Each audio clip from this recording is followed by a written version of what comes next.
compartiendo, como decía Pilar, lo que hacemos en Invierte. Y muchas gracias por acompañarnos en la mañana para conocer un poquito más de nuestra actividad.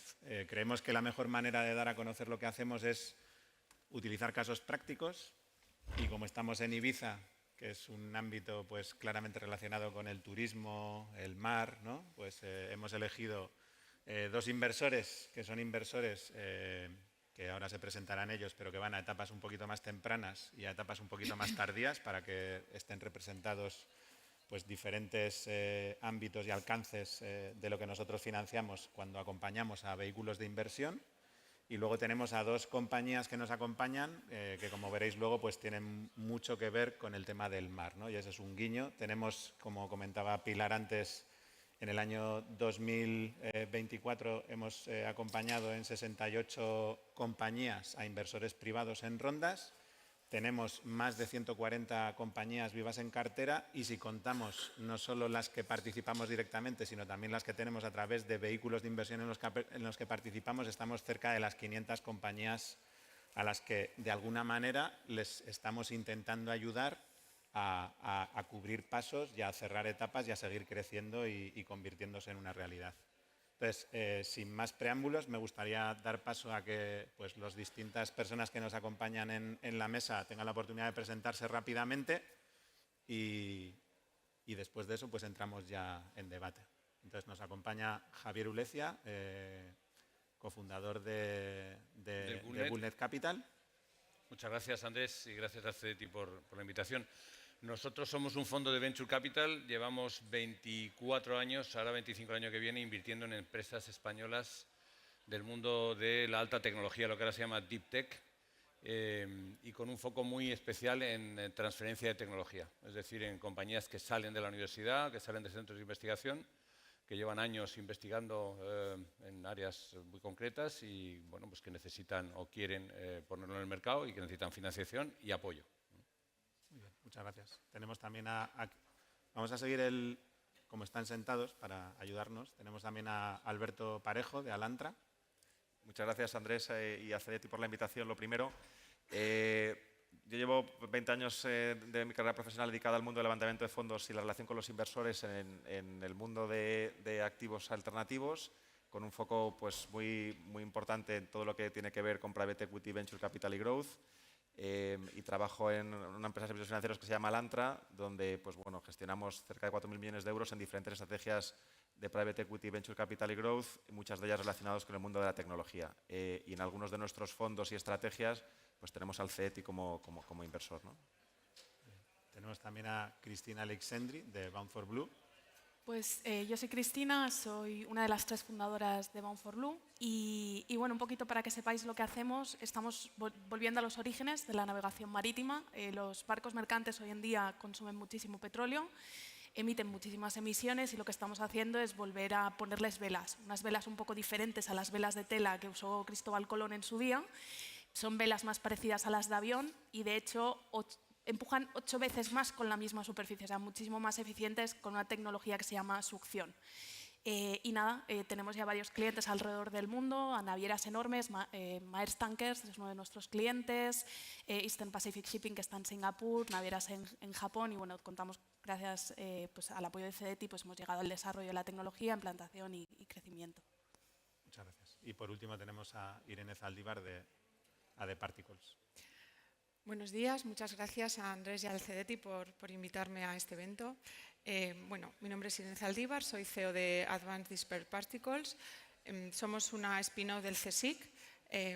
Además, bueno, pues por centrar un poquito y que conozcáis un poquito más lo que hacemos, nuestra tecnología, que estaríamos en la categoría de Deep Tech, pues tiene diferentes aplicaciones industriales, pero desde hace bastante tiempo estamos centrados en el desarrollo de ingredientes innovadores, concretamente filtros solares. Nuestros pilares son la salud y la sostenibilidad, es decir, nuestro compromiso es ofrecer en un sector que está en auge y en crecimiento, como es el sector de cosmética, de la fotoprotección, que antiguamente estaba más en la categoría de beauty, pero a día de hoy por todo el tema de incidencia de cáncer de piel, pues pertenece más ya a una categoría de salud, pues ofrecer un filtro altamente efectivo y a la vez que cumpla con los estándares de cosmeticidad que forman parte del sector beauty, ¿no? En definitiva, es un poco la diferenciación que ofrecemos. A día de hoy ya estamos en una fase de scale-up, no somos meramente ya una startup. Y contamos en el cap table, bueno, pues tenemos a Invierte, que desde hace mucho tiempo nos apoya, y somos un ejemplo de los que hemos ido utilizando los diferentes instrumentos de financiación. Gracias. Muchas gracias. Bueno, pues pasamos ya a la ronda más de interacción. Tenemos el firme propósito de que la mesa sea dinámica, a ver si lo conseguimos. Entonces, en primer lugar, estamos en un evento en el que hay mucha startup, hay inversores, esa interacción es interesante. Entonces, imaginemos que estamos en una situación en la que hay un cierto interés por ambas partes, por el inversor y por la startup, de avanzar con esa ronda de inversión, y hay un diálogo, una interacción. ¿Qué es lo que esperáis encontrar cada uno de vosotros en ese diálogo, en la contraparte? ¿Por dónde vais? ¿Qué es lo que os interesa? Sí, que si queréis me lanzo yo, porque yo creo que, Andrés, hay una parte interesante ahí en esa pregunta previa a esa, que es la originación de las oportunidades. Y yo creo que los inversores financieros como Javier, Bullnet y Alantra, lo que buscamos es originar las mejores oportunidades posibles para nuestros inversores, entre ellos vosotros. Y siempre lo que nos gusta es estar muy cerca de los fundadores, de las compañías, de los sectores, tratar de ser un poco de los primeros en llegar a esos fundadores, a esas compañías, ¿no? Entonces, yo creo que para eso es súper importante generar química, generar relación, tener un expertise sectorial, conocimiento de mercado. Todo eso te lo lleva a la experiencia, el track record, el tiempo, pero creo que eso es súper importante de cara a originar esas oportunidades de inversión. Ese contacto con los fundadores o con las compañías lo que te lleva, pues, es a darles muchas veces recomendaciones de talentos, de contratación, de directivos, de búsquedas de operaciones corporativas, incluso de ideas de competidores para participar en un cap table. O sea, todo eso genera una química y unas dinámicas con las compañías, desde luego las más venture capital, pero también las que son más maduras, que te permite, pues, cuando llega el momento adecuado, tener acceso a esas oportunidades de inversión, ¿no? Entonces, yo creo que es muy importante la originación de las oportunidades previa, y que muchas veces te facilita esa interacción durante la fase ya más de roce y de ejecución y de inversión, ¿no? Yo no me considero un inversor financiero, lo primero. En Bullnet somos 6 personas, uno es ingeniero aeronáutico, un teleco, 2 físicos, un ingeniero bioquímico y un informático, ¿vale? O sea, nuestro cometido no es financiero, nuestro cometido es entender los modelos de negocio, que son muy complejos. Invertimos en empresas de deep tech, como he dicho, normalmente fundadas por científicos que no tienen experiencia empresarial, saben mucho de su tecnología, pero no saben montar una empresa, no saben contratar personas, no saben terminar un producto, no saben ir al mercado, no saben levantar dinero. O sea, todo eso hay que acompañarles. Nosotros, en nuestro caso, básicamente el dinero, yo diría que es casi la anécdota. Lo importante es todo lo que les apoyamos alrededor. ¿Y qué buscamos? Pues buscamos tecnologías disruptivas, eso es lo fundamental. Al final hay que entender que somos desinversores. Nuestro objetivo último es vender las participaciones de las compañías en las que invertimos, y por tanto tiene que tener algo muy único para que te la compre un Ericsson o un Samsung, una compañía en Madrid o en Valladolid. Y por tanto la tecnología es lo fundamental, y un equipo humano al lado de esa tecnología, que tire de ese carro y que haya desarrollado esa tecnología, que sea la que lo conozca y que nos acompañe o les acompañemos nosotros en todo el recorrido.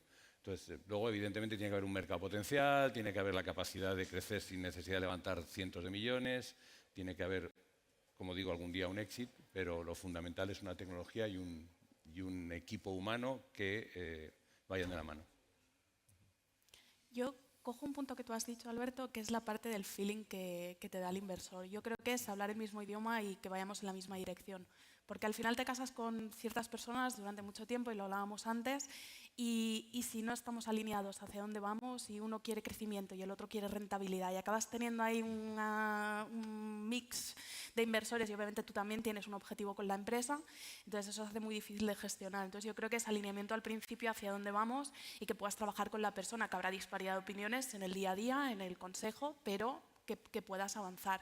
Eso por un lado, y luego, por supuesto, el máximo de los máximos, que en nuestro caso costó mucho hasta la última ronda de conseguirlo, que era capital inteligente. Es decir, durante mucho tiempo habíamos atraído pues, inversores privados, high net individuals, family offices, algún fondo de capital riesgo chiquitín, pero no habíamos llegado a movilizar fondos del sector marítimo. En aquel momento el sector marítimo ni siquiera era conocido por fondos de capital riesgo, entonces no existía ese conocimiento en la parte de inversión. Entonces poder contar en la última ronda con corporates del sector marítimo que ya han empezado pues, a montar sus propios VCs, eso nos ha traído muchísimo contactos, clientes, bueno, prensa, mediáticos, o sea, es increíble lo que ha traído.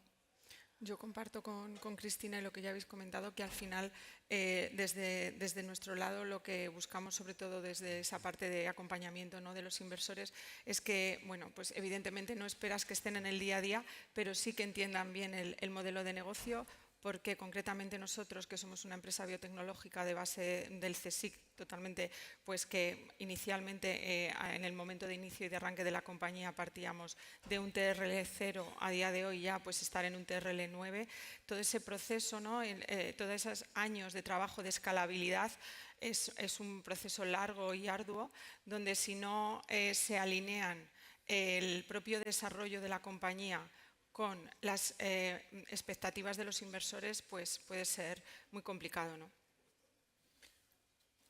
Me quedo de esta primera pregunta con una constante, ¿no?, que es el tema de sintonía, de relación y de algo que es sostenido en el tiempo, ¿no? Entonces, yo creo que es muy importante el que haya realmente esa capacidad para encontrar a un inversor y a un emprendedor / startup donde sea coherente todo para avanzar, ¿no? Nosotros ahí tratamos de aportar nuestro granito de arena. Como decía Pilar, vamos en condiciones pari passu con inversores privados, cuando invertimos directamente en compañías, y cuando participamos en fondos acompañamos también a otros inversores que apuestan también por ese equipo gestor para levantar proyectos y que las empresas evolucionen y crezcan. Entonces, una pregunta obligada que no puedo dejar de haceros es ¿cómo veis nuestra participación en ese juego, en esa dinámica en el ecosistema? O sea, ¿qué creéis que aportamos? ¿En qué creéis que podemos mejorar? ¿Cómo nos veis o cómo nos percibís? ¿Como un catalizador, como una garantía? ¿A veces somos un freno? No sé, o sea, ¿qué nos podéis aportar ahí? Pues me lanzo yo al ruedo. A ver, nosotros conocemos al CETI desde hace yo creo que 10 años. Fuimos uno de los primeros gestores donde conseguimos capital para nuestra estrategia de fondos de Private Equity en Alantra. Y la verdad es que tenemos una experiencia muy buena con ellos. Tuvimos desde el primer momento un fit estratégico. Nosotros nos dedicamos a invertir en compañías industriales con un componente tecnológico, a apostar por la internacionalización de las compañías, hacer compañías más competitivas. Y básicamente desde las primeras reuniones con ellos encontramos que existía una química en su estrategia de inversión y nuestra estrategia de inversión, ¿no? Entonces, yo creo que esa alineación de intereses desde el inversor público en este caso y el gestor privado como nosotros, pues es clave para el éxito, ¿no? Eso en primer lugar, la alineación de intereses. En segundo lugar, yo creo que nos encontramos muy cómodos con ellos porque compartimos una filosofía de inversión de largo plazo, de capital paciente, de apostar porque las cosas pasen, que es mucho de lo que nosotros en Alantra hacemos también, ¿no? La inversión del CDT, estoy hablando a nivel fondo, es una inversión que básicamente va sin condiciones, sin grandes condiciones, que muchas veces el inversor público pues, te pone muchas trabas, y en el caso del CETI pues, la relación es muy dinámica y muy buena y muy positiva y bastante constructiva, diría yo. Y luego permite el desarrollo ese. Entonces, tiene una visión de medio y largo plazo en el mundo de la tecnología y la innovación que la verdad es que pues, nosotros desde el primer día pues, lo apreciamos mucho, ¿no? Y bueno, eso es un poco nuestra experiencia con CETI. Para nosotros ha sido esencial. El apoyo público ha sido de alrededor de 1/3 de todo el capital que ha necesitado la empresa hasta llegar al punto de comercialización que estamos. Yo recuerdo la primera ronda de ampliación de capital, empezar a hablar con inversores. Lo primero, Deep Tech no era una palabra que existiera en el vocabulario en aquel momento, cuando arrancamos la compañía. Cambio climático, ¿para qué? O sea, eso, ¿qué me estás hablando del sector marítimo, industria, periodos largos? era muy complicado que hablásemos el mismo idioma en aquel momento. Y fue el capital público el que nos ayudó a empezar a hacer primeros prototipos, a empezar a instalar el sistema, a demostrarlo, ir a túnel de viento, análisis CFD, y CDT ha apoyado muchísimo en el transcurso, ¿no? A través de Invierte, casi 900.000 euros en coinversión con 2 socios nuestros, y luego a través de otros programas que tiene CDT, ¿no? Como PID, por ejemplo. Y así también, de la misma forma, hemos recibido apoyo a nivel regional del Gobierno de Cantabria, donde nosotros tenemos sede, y también a través del EIC, donde en la anterior ronda de ampliación de capital hicieron coinversión de aproximadamente 8 millones de euros. Y realmente esto ha sido bastante catalizador del resto de la inversión. Y en esta ronda que tenemos nosotros abiertos ahora, realmente nos preguntan los fondos si tenemos apoyo institucional, porque en un sector como este es clave. Y la verdad es que contar con el apoyo a nivel de CDT y del Gobierno de España, a nivel regional y a nivel europeo, nos está ayudando mucho a atraer ese capital. Así que esa atracción de capital y desarrollo de tecnología que de otra forma no hubiera sido posible. En nuestro caso también ha sido clave y sigue siendo clave. Desde el principio, pues al principio, cuando la empresa era prácticamente una demostración de una prueba de concepto, ya solicitamos un Neotec, y luego posteriormente en los diferentes estadios de la compañía, pues tanto a través de entrada con nuestro principal fondo que invierte en Science Equity, como luego directamente invierte en la compañía, o a través de proyectos o programas directamente donde hay una parte de subvención y de préstamo, pues al final pues llega siendo un socio que lleva formando parte de la compañía un largo tiempo, y sobre todo también, por añadir, al final lo que aporta es un sello de garantía y de credibilidad.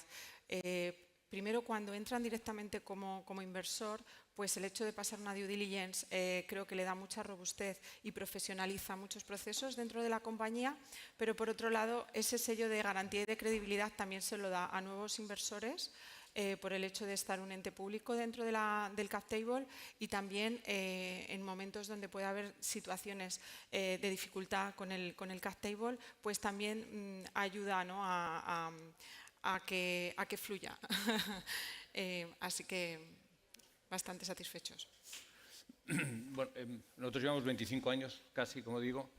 Hemos levantado 180 millones de euros en 4 fondos. En el primero teníamos un tercio de público, que era el Fondo Europeo de Inversiones, público o semipúblico. En el segundo, un 40% del FEI. En el tercero ya teníamos un 40% del ICO y un 30% del FEI. En este cuarto tenemos un 49% del CDT y un 35% del FEI. Es decir, vamos a menos. Desde el punto de vista de la dependencia de dinero público, que es imprescindible, si no, no estaríamos aquí, desde luego.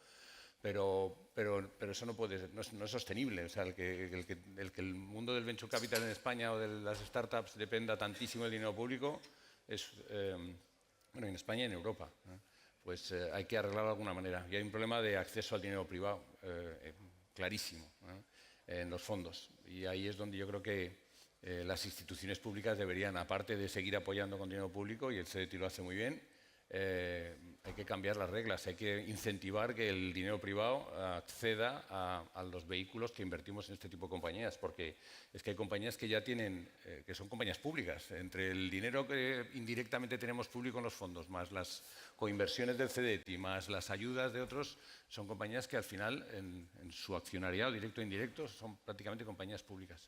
Y eso pues es un poco...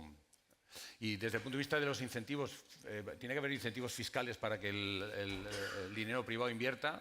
Y luego, ponemos un ejemplo, en Estados Unidos hay muchas fuentes, pero vamos, entre el 10 y el 15% de los fondos que reciben los fondos de Venture Capital vienen de fondos de pensiones. En Europa es apenas la mitad, en España es apenas el 1%. Y ese 1%, la gran mayoría, va a fondos de Private Equity, no va a fondos de Venture Capital. Entonces, si los fondos de pensiones, que son los que gestionan dinero a largo plazo, no apoyan el activo, pues ya podemos convencer a Family Office y a Friends and Family, pero esto seguirá dependiendo del dinero público ad eternum, ¿no? Dicho lo cual, infinitas gracias. O sea, me alegra que hayas comentado esto último, porque a mí lo que me gusta es percibir esa adicionalidad, ¿no? O sea, que a mí lo que me daría un poquito de rabia sería percibir que hay un crowding out y que estamos simplemente desplazando dinero privado y sustituyendo dinero privado con dinero público, pero la sensación es más de que somos un catalizador que ayuda a que ese dinero privado llegue, ¿no? Y de hecho, coincidiendo con el análisis que haces, Javier, nosotros el año pasado relanzamos la actividad de fondos precisamente porque percibíamos esa falta de capital y esa dificultad de las gestoras para levantar fondos sucesores cuando la vida anterior ha sido positiva en esa gestora. Es decir, es una gestora que ha activado la comisión de éxito en los fondos que han llegado al momento en el que hay que activarla. Los economics son buenos, la rentabilidad es buena. Ayer lo decía Nacho Alonso, ¿no? O sea, aquí estáis del top tier de los fondos, o sea, tenéis muy buenas rentabilidades, pero incluso los que estaban un poquito por debajo seguían dando una rentabilidad que está por encima de lo que es mercado tradicional, siendo esta una inversión considerándola alternativa. Nosotros el año pasado hicimos ese análisis y por eso la apuesta fue tan decidida por el tema de fondos y el año pasado comprometimos, como comentaba antes Pilar, en 25 fondos 1.420 millones de euros. Y en compañías, en esas 68 compañías, coinvertimos 160 millones de euros, 180, perdón, millones de euros. El año pasado ejecutamos 1.600 millones. Entonces yo creo que la mala noticia es que el dinero privado le está costando mucho entrar, pero cuando nosotros entramos sí que vemos que sigue, que entra, o sea, que sí que tenemos ese efecto catalizador. Y yo creo que hay una muy buena noticia, que es que hay una capacidad de absorción por parte del ecosistema nacional, ¿no? Porque si nos retrotraemos 8 años y hablamos de que en un año una entidad pública inyecta 1.420 millones en el ecosistema para invertir en tecnología, porque nuestras inversiones, como el nombre de nuestra entidad, CEDETI, Centro para el Desarrollo Tecnológico y la Innovación, tienen que tener ADN tecnológico, no hubiera sido posible que el tejido nacional absorbiera esa capacidad en años, porque estamos hablando, cuando hablamos de 1.420 millones, es que se ejecutan en varios ejercicios. Entonces, eso ahora existe, ¿no? Y eso yo creo que es muy positivo. Entonces, nos indican en pantalla que el tiempo se ha agotado. Nos han robado unos cuantos minutos, pero entendemos que vamos con retraso y tenemos que ser solidarios con la organización. Pero no sé si os gustaría terminar con algún titular o destacando algo en... Yo, si me permites, discrepo bastante con algunos mensajes que se han transmitido en las mesas anteriores de que en España no se innova o que se innova en temas obsoletos. No tenéis más que entrar en el portfolio de Bullnet y ver cómo hay equipos de gente en universidades a lo mejor desconocidas, en la de Málaga, de la Laguna de Tenerife, en la Politécnica de Valencia, que están haciendo cosas punterísimas a nivel mundial y con gente española. Algunos de ellos no se van porque precisamente pueden trabajar en este tipo de cosas y luego estamos atrayendo talento de fuera que se fue hace años y que quiere volver a su terruño y que aunque cobre menos aquí, pero suficiente como para vivir dignamente y para hacer cosas de súper primer nivel mundial, ¿eh? O sea que eso de que en España no innovamos, yo lo pongo bastante en duda. Yo, por continuar en esa línea, yo creo que estamos en un contexto de muchísimas oportunidades de inversión. Es un contexto complejo el levantamiento de capital, como decía Andrés, especialmente en el sector privado, y también Javier lo comentaba ahora, pero es un momento de tremendas oportunidades de inversión. Nosotros en Alantra tenemos en Life Science, en transición energética, en ciberseguridad, tres verticales y 3 fondos diferentes y especializados, y en todos ellos tenemos ya capital levantado y estamos invirtiendo, y la verdad es que tenemos un pipeline de oportunidades bastante importante. Y a pesar de que sean estrategias, muchas de ellas europeas o globales, España es un mercado muy interesante y estamos dinamizando capital para invertir en España. Totalmente de acuerdo con Javier. Estamos atrayendo, no solo generando esa innovación, atrayendo talento de fuera, de otros países, en nuestro caso más de 10 nacionalidades en el equipo. O sea que la verdad que ahí está, el capital se empieza a mover con mucha más fuerza que cuando se arrancó. Y algo que me gusta mucho ver a lo largo de estos 10 años en Bound4Lu es que hay esperanza para la inversión en industria desde el capital privado. Yo también comparto bastante las conclusiones de la mesa. Creo que aunque podemos estar en un momento de incertidumbre, los proyectos que tienen un buen proyecto detrás, un buen equipo y una consistencia tienen capacidad de levantar dinero. Y por otro lado, creo que tenemos que ser más osados y que tenemos que trabajar todos desde las diferentes líneas y los diferentes players que estamos aquí, mucho más el motivar el emprendimiento. Bien. Pues muchísimas gracias a la audiencia y muchas gracias a vosotros. Gracias. Gracias a vosotros.